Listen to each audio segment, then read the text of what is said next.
पूछो भाई, आज की डाउट क्लास चालू करो। किसका पहला डाउट है? वही सर से बोल पूछो। क्या? अच्छा ठीक है, कर दिया। और अगला डाउट। मेरा सैंपल पेपर 6 फिल्टर भी लगा दिया। क्वेश्चन बोलो, कौन सा वाला? फाइनल अकाउंट का क्वेश्चन करना है। इसकी एडजस्टमेंट। ये सैंपल पेपर नंबर कौन सा है? 7 सैंपल पेपर नंबर 7 की एडजस्टमेंट करवा रहा हूं मैं। सिर्फ एडजस्टमेंट करवा रहा हूं, बाकी आप लोग खुद करेंगे। ठीक है, देखिए सैंपल पेपर नंबर 7 का क्वेश्चन नंबर 32 हम लोग डील करने जा रहे हैं। ठीक है, मेरी कोशिश तो मेरी ये थी कि सिर्फ वो एडजस्टमेंट करें जो आपको नहीं आ रही, लेकिन मैं फिर भी सारी करा दे रहा हूँ। ठीक है, क्वेश्चन नंबर 32 से रिलेटेड एडजस्टमेंट करेंगे। ट्रेडिंग बनेगा, पीएनएल बनेगा, बैलेंस शीट बनेगा। ठीक है, चालू है। आगे सबसे पहले इसमें दे रखा है डेप्रिसिएशन 5% लगाने के लिए। डेप्रिसिएशन 5% लगाने के लिए दे रखा है। और किस चीज के ऊपर डेप्रिसिएशन है? डेप्रिसिएशन है मशीन के ऊपर। तो सबसे पहले मैं क्या करूंगा, मशीन से रिलेटेड जितनी भी चीजें हैं उसको लिख दूंगा। तो ये मेरा क्या है? Trading account, profit and loss account, balance sheet. ठीक है, अब डेप्रिसिएशन मशीन कितने की दे रखी है मुझको क्वेश्चन के अंदर, देख के बताओ। 20,000 मशीन 20,000 की है। 20,000 20,000 में लिख दूंगा इनर कॉलम के अंदर। 20,000 में लिख दूंगा इनर कॉलम के अंदर, क्योंकि कोई भी ऐसी एडजस्टमेंट जिसके अंदर ट्रांजेक्शन करनी होती है, हमको एडजस्टमेंट करनी होती है, उसको हम इनर कॉलम में लिखते हैं। और जब एडजस्टमेंट करने के बाद फाइनल बैलेंस आता है उसको हम आउटर कॉलम में लिखते हैं। सबसे पहले क्या करते हैं, जितनी भी एडजस्टमेंट दी होती है उनसे रिलेटेड आइटम पे हम ट्रायल बैलेंस के अंदर टिक लगा देते हैं। जैसे कि डेप्रिसिएशन और मशीनरी है, तो मशीनरी को मैंने उठाकर उसकी जगह पर रख दिया। अभी मैं एडजस्टमेंट नहीं कर रहा हूँ, एडजस्टमेंट से रिलेटेड जो आइटम्स है मैं उनको यहाँ पर लिख रहा हूँ। ठीक है, अगला है बैड डेब्ट से रिलेटेड। बोलो भैया, पहले सारे आइटम के नाम नहीं लिखते। नहीं, पहले सारे आइटम्स के नाम नहीं लिखते हैं। एडजस्टमेंट से रिलेटेड जो आइटम होते हैं उनके ही सिर्फ नाम पहले सारे डाल देते हैं, उसके बाद उसकी एडजस्टमेंट दे रखी है। एडजस्टमेंट से रिलेटेड वालों को ही लिखते हैं, बिना एडजस्टमेंट से रिलेटेड वालों को लिखते ही नहीं है, बाद में लिखते हैं जब सारी एडजस्टमेंट हो जाती है। मतलब पहली प्रायोरिटी एडजस्टमेंट। बिल्कुल, क्योंकि टफ वही है, उसके बाद तो फिर विदाउट एडजस्टमेंट का क्वेश्चन मिल जाता है एक तरीके से ये। ठीक है, तो डेप्रिसिएशन और मशीनरी बोल रखा है तो मैंने मशीनरी लिख दी। अगला बैड डेब्ट से रिलेटेड पॉइंट है। बैड डेब्ट के लिए मैंने आप लोगों को एक फॉर्मेट बना रखा है। बोलो, बैड डेब्ट से रिलेटेड मैंने एक फॉर्मेट बना रखा है। यहाँ पे क्या लिखते हैं हम लोग? ओल्ड बैड डेब्ट yes sir. Plus new vendor. New bad डेब्ट। कोशिश करो जब डाउट हो तभी बोलो, कोई भी हो।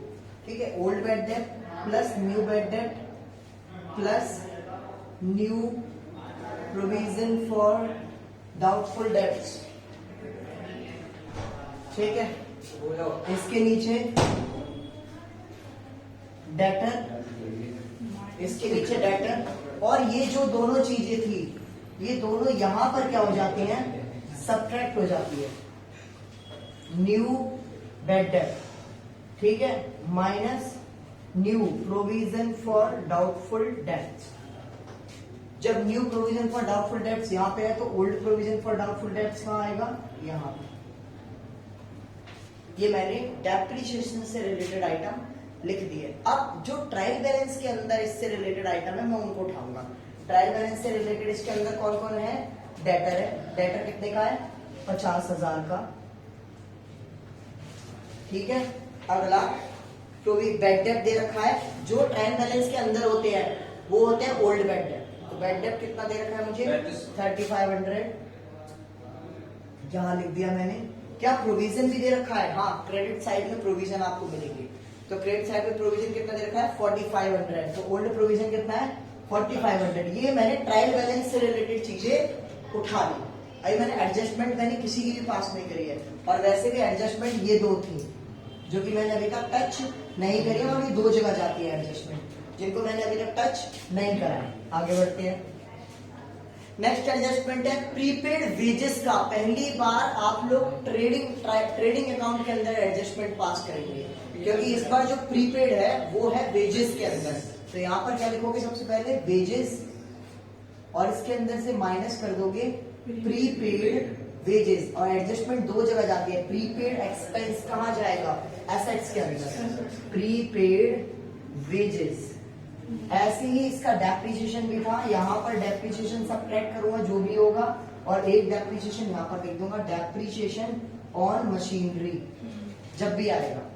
ठीक है जी, तो प्रीपेड वेजेस लिख दिया। वेजेस इस बार प्रीपेड, हमेशा आप लोगों को पता है प्रीपेड और आउटस्टैंडिंग किसके अंदर जाता है, पीएनएल के अंदर। ऐसा नहीं है, जिस भी आइटम से रिलेटेड है उस जगह पर जाएगा। अब वेजेस बिलोंग करता था ट्रेडिंग अकाउंट को, इसीलिए ट्रेडिंग अकाउंट के अंदर मैंने वेजेस की एडजस्टमेंट को पास कराया। लेकिन प्रीपेड चाहे ऑफिस के खर्चे का हो या फैक्ट्री के खर्चे का हो, प्रीपेड प्रीपेड होता है। प्रीपेड का मतलब वक्त से पहले आपने पे कर दिया।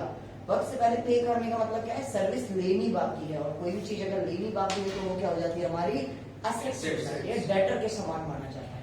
अगली adjustment interest on investment. Investment की बात हो रही है, तो सबसे पहले मैं यहाँ पे क्या लिखूंगा, इन्वेस्टमेंट की वैल्यू।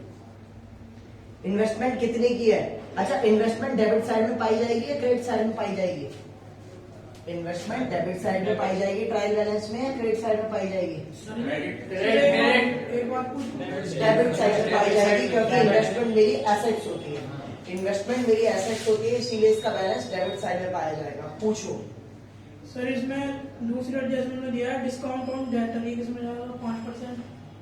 अब इसके बारे में डिस्कस करेंगे, इसके भी नीचे जाएगा ये, और इसके नीचे जाएगा, एक और लेवल बढ़ जाएगा। और ये 6% पीएफडीडी भी दिया है, वो मैंने लिख दिया। अभी मैंने एडजस्टमेंट पास ही नहीं करी है, मैंने बोला था। अभी तो मैं उनसे रिलेटेड आइटम को लिख रहा हूँ। ठीक है, इन्वेस्टमेंट कितने की है, एसेट साइड में देखिए, इन्वेस्टमेंट 23,100 की इन्वेस्टमेंट है। ठीक है, इसके ऊपर इंटरेस्ट मिल रहा है, मतलब मेरा फायदा है, तो प्लस कर दूंगा इसके अंदर इंटरेस्ट ऑन इन्वेस्टमेंट, और ये मेरी इनकम है, इसीलिए इनकम साइड में चला जाएगा पीएनएल में, इंटरेस्ट ऑन इन्वेस्टमेंट। कोई इसमें शक है, क्यों जा रहे हैं, इन्वेस्टमेंट पे जब ब्याज मिलती है तो इन्वेस्टमेंट की वैल्यू बढ़ जाती है, इसीलिए एसेट्स बढ़ गई। आपने इन्वेस्ट करा ही इसलिए था कि उस पे ब्याज मिलेगा, कल जाके इसका पैसा बढ़ जाएगा, और ये हमारे लिए कमाई है, और कमाई फैक्ट्री की नहीं ऑफिस की है, इसीलिए किसमें जाएगा, पीएनएल के अंदर। Next adjustment closing stock, simple, ये तो आप कैरी करते हैं। एक तो ट्रेडिंग अकाउंट के अंदर आएगा क्लोजिंग स्टॉक कितना है, 10,000, और एक बैलेंस शीट में आ जाएगा क्लोजिंग स्टॉक के नाम से, या खाली स्टॉक भी आप लिख सकते हो। अब चालू करते हैं एडजस्टमेंट करना। सबसे पहले सर आपने क्या करा था, मैंने एडजस्टमेंट से रिलेटेड जितने भी आइटम थे मैंने उनको लिख दिए। ठीक है, अब एक एक करके एडजस्टमेंट पास करना चालू करते हैं। सबसे पहले 5% डेप्रिसिएशन मशीनरी के ऊपर, तो मशीनरी का 5% कितना होता है, 1 0 दुबकाओ और आधा कर दो, 5% आ जाएगा, 1,000 रुपए। 1,000 रुपए डेप्रिसिएशन और 1,000 यहाँ भी आ जाएगा, डबल एडजस्टमेंट हो गई, नहीं हो गई, और ये माइनस करके कितना आ जाएगा, 19,000। ये हो गई एक एडजस्टमेंट खत्म। किसी को पहले डाउट या तो बताइए, डाउट क्लियर, ठीक है। नेक्स्ट है आपका बैड डेट से रिलेटेड, फर्दर मतलब new bad debt, please focus on this one, doubt था आपको इसलिए। फर्दर बैड डेट मतलब न्यू बैड डेट, और वैसे भी फर्दर लिखा हो नहीं लिखा हो, एडजस्टमेंट के अंदर जो भी बैड डेट होता है वो न्यू बैड डेट होता है, और ट्रायल बैलेंस के अंदर जो भी बैड डेट होता है वो ओल्ड होता है। ठीक है, फर्दर बैड डेट कितना है, 1,500 रुपए। 1,500 में यहाँ लिख दूंगा माइनस में, डेटर में से बैड डेट माइनस होते, और यहाँ पर बैड डेट के अंदर बैड डेट मिलेगा तो क्या हो जाएगा, ऐड हो जाएगा। ठीक है, दो जगह एंट्री मैंने पास कर दी। 50,000 में से 1,500 जाएंगे तो कितना बचेगा, 48,500। ठीक है जी, आगे बढ़ते हैं। कहता है कि आप प्रोविजन बनाइए 6%। अच्छा सर, आपने डिस्काउंट वाला पहले क्यों नहीं पढ़ा, पहले प्रोविजन ही क्यों पढ़ा है। आप हमेशा पहले प्रोविजन पढ़ेंगे, क्योंकि जिन पर डाउट है पहले उनको हटाएंगे, फिर जो बच जाएंगे उनको डिस्काउंट देंगे।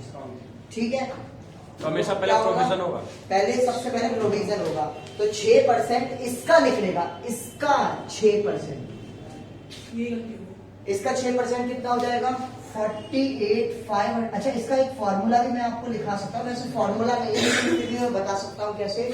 Debtor minus new bad debt और जो निकल के आए उसकी परसेंटेज। डेटर कितना है 50,000, न्यू बैड डेट कितना है 1500, बात तो वही है। माइनस करके आए। देखने में बात वही लग रही है लेकिन जब अंदर सॉल्व नहीं होता है तो कहते हो निकलता कैसे है। तो इसका कितना 6% दे रखा है, हाँ, इसका पाँच कितना लिख रखा है। 6% हो जाएगा। ठीक है, कैलकुलेट करके बताइए कितना है। Calculate 48,500 multiply by 6/100 is equal to 0 से 0 कट गए। 5 30 का 3 6 48 48 48 51 5 29 2910। चेक कीजिए ठीक है या नहीं। ठीक है। 2910। ठीक है, तो ये यहाँ पे लिख दूंगा 2910 सब्ट्रैक्ट हो जाएगा और यही प्रोविजन यहाँ आ जाएगा 2910 और ये टोटल होकर यहाँ पर बाहर देंगे। डबल एंट्री होगी, माइनस कीजिए 0 का 0, 10 में से 1 गए 9 बचे, 14 में से 9 गए 5 बचे, इसने इसको दिया 7, 7 में से 2 गए 5 बचे, 4 का 4। आई होप सो ये ठीक है। अब इसका 5% डिस्काउंट। अब यहाँ पर मैं थोड़ा प्रीपेड वेजेस को नीचे लिखना चाहूंगा ताकि स्पेस में अपना काम ऊपर नहीं लिखूंगा बल्कि प्रीपेड वेजेस। अभी इसके बारे में बात करेंगे। इसके नीचे माइनस क्या कर दूंगा मैं, provision for discount allowed to debtor. और ये मेरे लिए क्या है, प्रोविजन बनाना खर्चा। कहाँ पे आ जाएगा, provision for discount allowed to debtor. कितना बोल रहा है, बचे हुओं का 5%, इसका 5% और इसका 6% ये था। निकालिए कितना आएगा और जो भी आएगा वो यहां पे भी आएगा। फाइंड आउट, कैलकुलेट कीजिए। क्या करना है? कैलकुलेट। इसकी वैल्यू निकालो।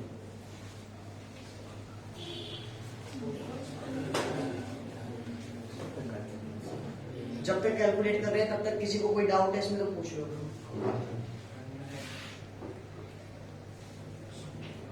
पहले डाउट ढूंढ लो। भैया पहले 6% निकालेंगे तो बचा हुआ है। एक करके पहले जो है बोलो। पहले 6% निकालेंगे प्रोविजन के लिए, फिर जो उसका अमाउंट आएगा उसका 5% निकालेंगे। मैंने एरो बना रखा है, किसका 6% है किसका 5%। 227.9 तो मैं 8 कर दे रहा हूँ इसको।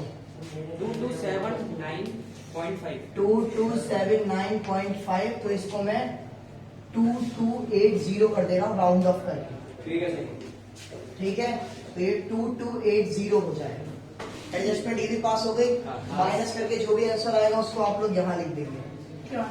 ठीक है, जो भी आएगा। आगे देखिए, अगली वेजेस प्रीपेड है तो प्रीपेड वेजेस, वेजेस कितने के थे देखिए जरा। वेजेस कहाँ मिलेंगे, डेबिट साइड में, क्रेडिट साइड में, ट्राई बैलेंस में वेजेस कहाँ मिलेंगे, 3,000 डेबिट साइड। 3,000 ठीक है, तो वेजेस कितने के हैं 3,000 और उसमें प्रीपेड कितने हैं 1000 माइनस करके कितना 2,000 और यही प्रीपेड कहाँ चले जाएंगे नीचे, असेट्स में। डबल एंट्री हो गई। हाँ ठीक है, इंटरेस्ट और इन्वेस्टमेंट, इन्वेस्टमेंट पे 5%। अब मेरी बात सुनिए, अगर इन्वेस्टमेंट के साथ डेट नहीं दी गई है तो पूरा 12 महीने का निकल जाएगा, मतलब सीधे 5% निकाल देंगे। लेकिन अगर इन्वेस्टमेंट के साथ डेट भी दे रखी है तो आप उस डेट से लेके बैलेंस शीट या ट्रायल बैलेंस जहां खत्म हो रहा है वहां तक का निकालिए। ये ट्रायल बैलेंस खत्म कहाँ पे हो रहा है 31 दिसंबर 2019। अच्छा, सबसे अच्छी बात है इन्वेस्टमेंट के साथ डेट नहीं दे रखी है, लेकिन मैं आगे के लिए बता रहा हूँ। अगर इन्वेस्टमेंट के पास डेट दी होती, मान लो जुलाई की डेट दी होती, तो आप जुलाई, अगस्त, सितंबर, अक्टूबर, नवंबर, दिसंबर 6 महीने का इंटरेस्ट लगाते हैं। लेकिन यहाँ पर डेट नहीं दे रखी है तो सो दैट हम ये मान के चलेंगे कि 1 जनवरी को ही खरीदी गई होगी या पिछले साल से आ रही होगी। सीधी बात है, पूरे साल इस्तेमाल हुई है। तो 5% निकाल दीजिए इन्वेस्टमेंट का, वो आपका इंटरेस्ट हो जाएगा। इन्वेस्टमेंट मेरी कितनी है 23,100 और 5% 1155 रुपए मेरा क्या है इंटरेस्ट और इन्वेस्टमेंट। इसका टोटल बाहर आ जाएगा और यही मेरी इनकम है तो 1155 यहाँ भी आ जाएगा। ठीक है। ठीक है जी, last closing stock we have already done. Question रखा पहले से ही। ठीक है, कोई दिक्कत परेशानी ना। पहले मैच कर रही है, सही है। अब जितने भी अनटिक आइटम बचे हैं, जितने भी ऐसे आइटम है उनको आप लोग नॉर्मल विदाउट एडजस्टमेंट की तरह फिल कर देंगे। आपका सैंपल पेपर नंबर 7 का क्वेश्चन नंबर 32 करेक्ट हो जाएगा। ठीक है, फिर मैं भेजूंगा। Sample paper number 6 question number 22 paper मेरे पास नहीं है। सैंपल पेपर नंबर 6 का क्वेश्चन नंबर 20 पर है। डेप्रिसिएशन का क्वेश्चन आता है क्या इसे थोड़ा, क्योंकि समझ में नहीं आएगा तो थोड़ी दिक्कत होगी। वो मशीन डेप्रिसिएशन वो वाला है मिटा दो मैं ये,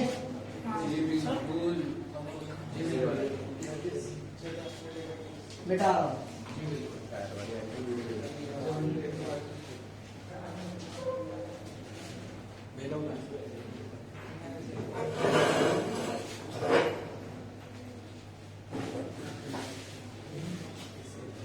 सिक्स तो हुई पूरी मेरी।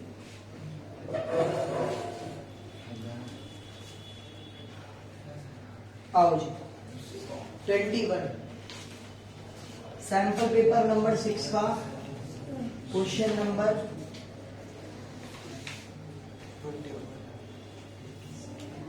21। सबसे पहले इस क्वेश्चन की समरी बनाएंगे। इस क्वेश्चन में दे क्या रखा है, ये क्वेश्चन क्या बोलता है, 1 जनवरी 2016 को मशीन खरीदी है 1,60,000 रुपए की। On 1 April 2007 one more new machinery purchased at the rupees 96,000 rupees। 1 सितंबर को जो मशीन खरीदी थी आपने 1 जनवरी 2016 को, 1 सितंबर 2018 को आपने वो मशीन सोल्ड ऑफ कर दी 84,000 की। On the same date 1 September 2018, on the same date, the machinery was purchased again 1,50,000 rupees। 3 चीजों के बिना कभी भी क्वेश्चन नहीं हो सकता, रेट, मेथड, अकाउंटिंग ईयर। तो रेट है 10%, मेथड है diminishing balance method. Diminishing balance method बोलो या रिटन डाउन वैल्यू मेथड बोलो, बात एक ही है। ठीक है, नेक्स्ट अकाउंटिंग ईयर एंड हो रहा है 31 दिसंबर को, और इसने बोला है 3 ईयर के आप अकाउंट्स बना दीजिए। और कौन सा अकाउंट बनाना है, show the machinery account only. सिर्फ आपको मशीन अकाउंट बनाना है और कोई अकाउंट नहीं बनाना है। मैंने आप लोगों को एक चीज सिखाई थी, कि जब भी कोई मशीन सोल्ड का क्वेश्चन आएगा, आप सबसे पहले बिकने वाली मशीन की जन्म कुंडली निकाल लेंगे। अब आप लोग क्या करेंगे, इसका वर्किंग नोट बनाएंगे कि ये जो मशीन सोल्ड ऑफ हो रही है, इसको सोल्ड करने में प्रॉफिट हुआ है या लॉस हुआ है। मशीन अकाउंट का डेबिट और ये क्रेडिट, और यहाँ पर हम क्या बनाएंगे, वर्किंग नोट नंबर 1। इसको क्या बोलेंगे, calculation of profit and loss on machine sale of machinery. ठीक है, कि बिकने वाली मशीन के ऊपर प्रॉफिट हो रहा है या लॉस हो रहा है, इस चीज की कैलकुलेशन करेंगे। शुरू कीजिए कैलकुलेशन करना, करो जिसको आती है करो।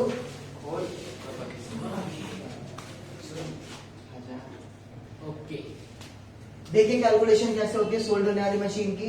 जब भी हमें कभी प्रॉफिट और लॉस निकालना हो किसी भी सोल्ड होने वाली मशीन का, सिर्फ 2 चीज की रिक्वायरमेंट है, कब खरीदी गई, कब बेची गई, कितने में खरीदी गई, कितने में बेची गई। बस सामने देखो कैसे। कब खरीदी, 1 जनवरी 2016, कितने की खरीदी, 1,60,000 रुपए, ये क्या है, परचेज। कब बेची, 1 सितंबर 2018, कितने की बेची, 84,000। बस अब कैसे होगी कैलकुलेशन वो देखिए, बहुत ही सिंपल कैलकुलेशन है।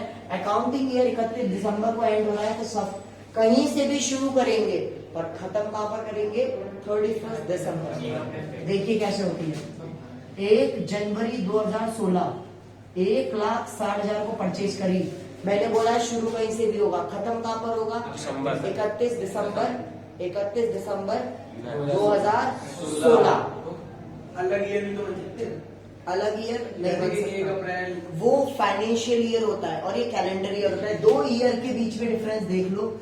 ईयर 2 प्रकार के होते हैं, अकाउंटिंग ईयर 2 प्रकार के होते हैं, एक कैलेंडर ईयर और एक financial year. Calendar year start होता है 1 जनवरी से लेकर 31 दिसंबर तक, इसीलिए इसका नाम कैलेंडर दिया गया क्योंकि कैलेंडर भी 1 जनवरी से दिसंबर तक का होता है। और फाइनेंशियल कहां से स्टार्ट होता है, जहां से आपकी 11th और 12th क्लास स्टार्ट होती है। 1 अप्रैल से स्टार्ट होता है और 31 मार्च को खत्म हो जाता है। कैलेंडर ईयर की खास बात है, सन 2010 में स्टार्ट होगा, 2010 में ही खत्म हो जाएगा। लेकिन फाइनेंशियल ईयर की ये खास बात है, सन 2010 में स्टार्ट होगा पर खत्म सन 2011 में होगा। इसीलिए आपके रिजल्ट पर 10-11 लिखा होता है या 11-12 लिखा होता है या 21-22 लिखी होती है। ठीक है, तो ये कैलेंडर ईयर है क्योंकि अकाउंटिंग ईयर कहाँ पर खत्म हो रहा है, इससे पता चलता है कि ये कैलेंडर ईयर फॉलो कर रहे हैं या फाइनेंशियल ईयर। इसमें लिखा है 31 दिसंबर को एंड हो रहा है, मतलब हम कौन सा ईयर फॉलो कर रहे हैं, कैलेंडर ईयर। समझ में आया? अब सुनिए, 1 जनवरी 2016 को 1,60,000 रुपए में हम लोगों ने मशीन खरीदी है। कितने की? 1,60,000 रुपए की। अकाउंटिंग ईयर एंड कहां पर होगा? 31 दिसंबर 2016। बोला था ना, कैलेंडर ईयर सेम ईयर में खत्म होता है। तो 31/12/2016 कितना डेप लगेगा पूरे साल का? परसेंटेज कितनी है? 10%। परसेंटेज कितनी है? 10%। तो कितना हो गया? 16,000 रुपए डेप्रिसिएशन। माइनस करके कितना आ जाएगा? 1,44,000। 1,44,000। अगर ये स्ट्रेट लाइन मेथड होता, मेथड 2 होते हैं, एक WDV और एक SLM। एक WDV और एक SLM। अगर ये स्ट्रेट लाइन मेथड होता तो मैं हर बार 10% इसी का निकालता, हर बार 10% ओरिजिनल वैल्यू का निकालता, हर बार 10% ओरिजिनल वैल्यू का निकालता और हर बार 10% 16,000 16,000 16,000 16,000 16,000 आता। इसीलिए इस मेथड का नाम स्ट्रेट लाइन मेथड रखा गया। जब आप डेप्रिसिएशन निकालेंगे एक ही वैल्यू पर, ओरिजिनल वैल्यू पर ही बार बार 10% कैलकुलेट करेंगे तो उसको हम लोग बोलेंगे स्ट्रेट लाइन मेथड। लेकिन जब आप हर बार की नई वैल्यू पर 10% निकालेंगे उसे बोलेंगे रिटन डाउन वैल्यू मेथड। उसे बोलेंगे रिटन डाउन वैल्यू मेथड। ठीक है, इसका 10% निकालूंगा मैं। अगर मैं इसी का 10% निकालता तो ये SLM हो जाता, और अगर मैं नई वैल्यू का माइनस होने के बाद जो वैल्यू आ रही है उसका 10% निकाल रहा हूं तो ये WDV। तो ये कौन सी तारीख का बैलेंस आ गया? 1 जनवरी 2017। बैक कब लगेगा? साल के एंड में। कितना? 31 दिसंबर 2017। 1,44,000 कितने का हो गया? 1,29,600 ये आपका आ गया।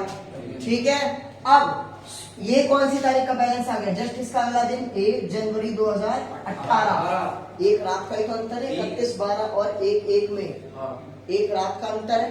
ठीक है, अब ये सोल्ड कब हो रही है? 1 सितंबर 2018। मतलब अगली, अगर आप अकाउंटिंग ईयर एंड करते, ध्यान देना इस बात पे, तो आप कहां पर करते? 31/12/2018। लेकिन ये यहां तक मशीन चली ही नहीं है। ये मशीन यहाँ तक चली ही नहीं है। मशीन चली कहां तक है? 1 सितंबर 2018। 1 सितंबर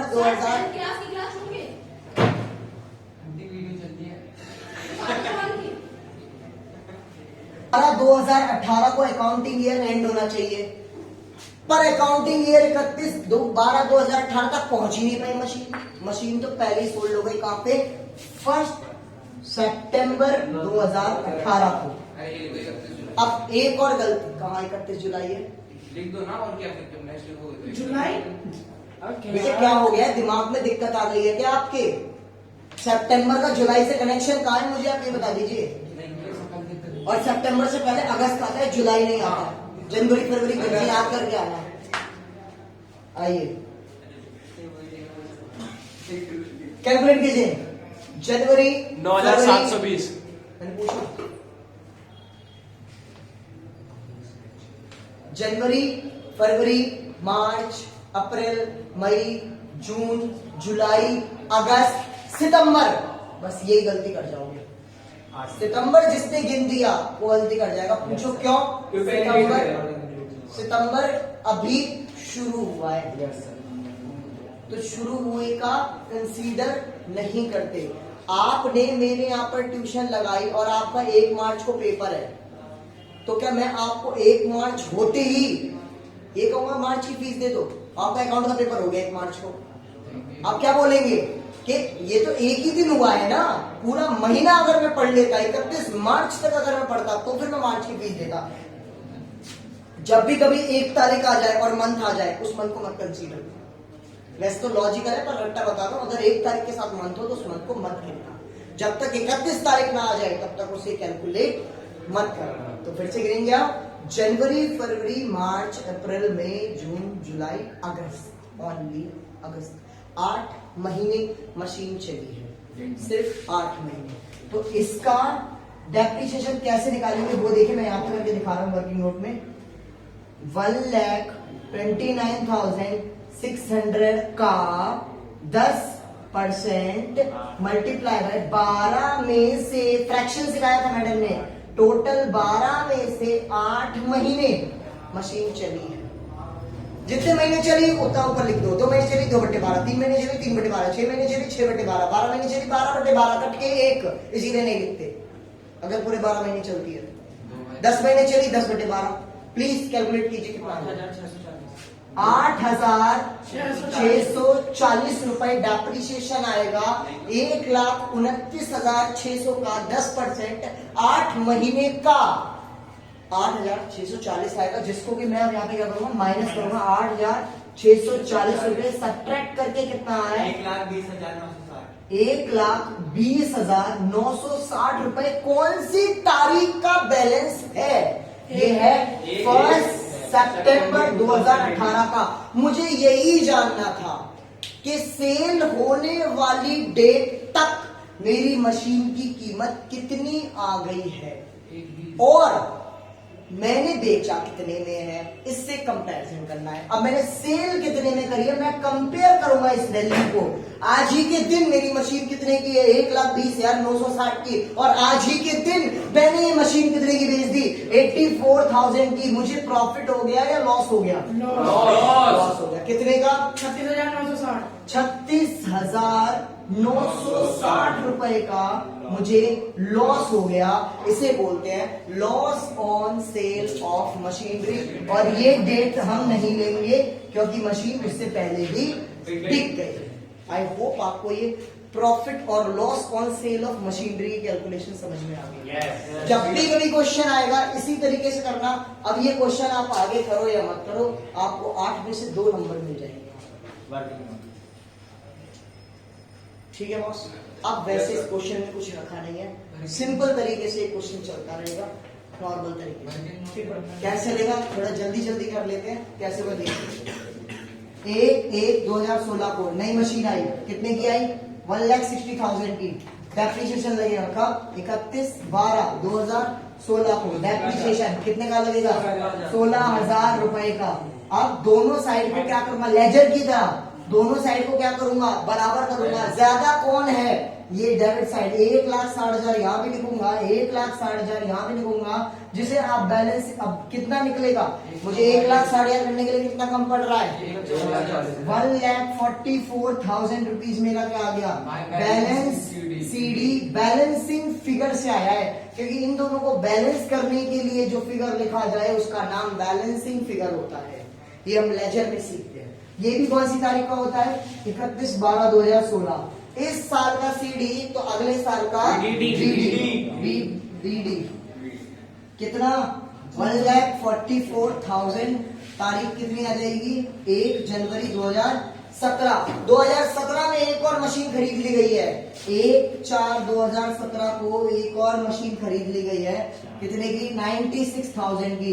बेटे अब 2 मशीन का डेप लगाना है तो कैसे लगाएंगे? 31/12/2017, 31/12/2017। बेटे जब तक हमारे घर में एक बेटी होती है, जब तक हमारे घर में एक बेटी होती है तो एक खिलौना लाया जाता है। जब हमारे घर में 2 बेटी होंगी तो 2 खिलौने लाए जाएंगे। कैसे? Dep 1, dep 2। Dep 1 WDV method है, इसी का 10%। 14,000। यहाँ पे क्या करा था मैंने? इसका 10% निकाला था। अब यहाँ पे क्या है? इसका 10% कितना हो गया? 1,14,400। मशीन वन का है कितने महीने का? 12 महीने का। ये कितने महीने का था? 12 महीने का। और ये कितने महीने का होगा? यहां से लेकर यहां तक डेट देखो आप। 9 महीने। अप्रैल, मई, जून, जुलाई, अगस्त, सितंबर, अक्टूबर, नवंबर, दिसंबर। 9 महीने हो गए। कितने लगेंगे? 9 मंथ। कैलकुलेशन कैसे होगी 9 मंथ की?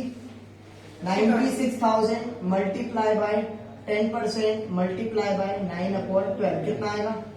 मार्क 7200। अब सीडी कैसे निकलेगा वो देखिए, जब 2 मशीन होती है और 2 डेप होते हैं। ठीक है जी। फिर 31/12/2017, 31/12/2017 CD1, CD2 कंफ्यूज ना हो जाएगा। पहली मशीन में से पहली का डेप माइनस कर दो। पहली मशीन कितने की है? 1,44,000 की है। पहली मशीन का डेप कितना है? 14,400 माइनस कर दो। दूसरी मशीन में से दूसरी मशीन का डेप माइनस कर दो। दूसरी मशीन कितने की है? 96,000 की। और माइनस कितना आएगा? 7,200। बताइए जी CD1 कितना आया? CD1 आ गया 1,29,600। और CD2 आया 88,800। 88,800। ठीक है जी। अकाउंट बंद करोगे तो बराबर बैठेगा। कितना बैठेगा? इन दोनों का टोटल कितना आएगा? 0,0,0। भाई वही तो है CD बैलेंस। क्या बात है भाई? आने लगा क्या? प्लस माइनस में दिक्कत आ रही है? फिर ठीक है जी। 6 4 10, 6 और 4 10, और 9 और 4 13, और 1 14। 2 सर मैं और ये बात कर लूंगा। 2,40,000 रुपए। ठीक है। और 2,40,000 यहाँ पर आ जाएगा आपका। अगर 2,40,000 आ रहा है तो आपने सही करा है, वरना गलत करा है। ठीक है, ठीक है। CD नेक्स्ट ईयर का BD1, BD2। और नई मशीन आ गई कितने की? 18 में 1.5 लाख। सर अब तो कर ही लेंगे, दूसरा डाउट बता दो। ठीक है।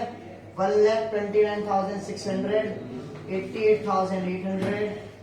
1 जनवरी 2018, 1 जनवरी 2018, और ये है 1 सितंबर 2018।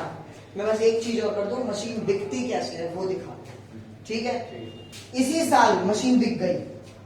कौन सी तारीख को? 1 सितंबर 2018 को मशीन सोल्ड हो गई। अब इस तारीख को सारा सोल्ड होने वाली मशीन से रिलेटेड सब कुछ लिखेंगे। कितने की? बताओ जी कितने की? 84,000 की। क्या इस साल डेप लगा? हाँ लगा। कितने महीने का डेप लगा? 8 महीने का। कितना लगा? 8,640। प्रॉफिट हुआ या लॉस हुआ? लॉस हुआ तो इधर, प्रॉफिट हुआ तो उधर। ठीक है। लॉस हुआ तो कैसे? लॉस कितने का? 36,960। बाकी अब आप बची हुई मशीन पे डेप लगाएंगे। मशीन बन तो गई, मशीन बन तो सेम डेट में गई। खरीदी भी है। अब डेप किस पे लगेगा? मशीन 2 पे, और डेप लगेगा मशीन 3 पे। और ऐसे ही CD आएगा। ठीक। CD1 नहीं आएगा, 1 तो गई। CD2, CD3। ठीक है। समझ में आया? अगला डाउट। छठे का 15 बताओ। पॉज करो 1 मिनट।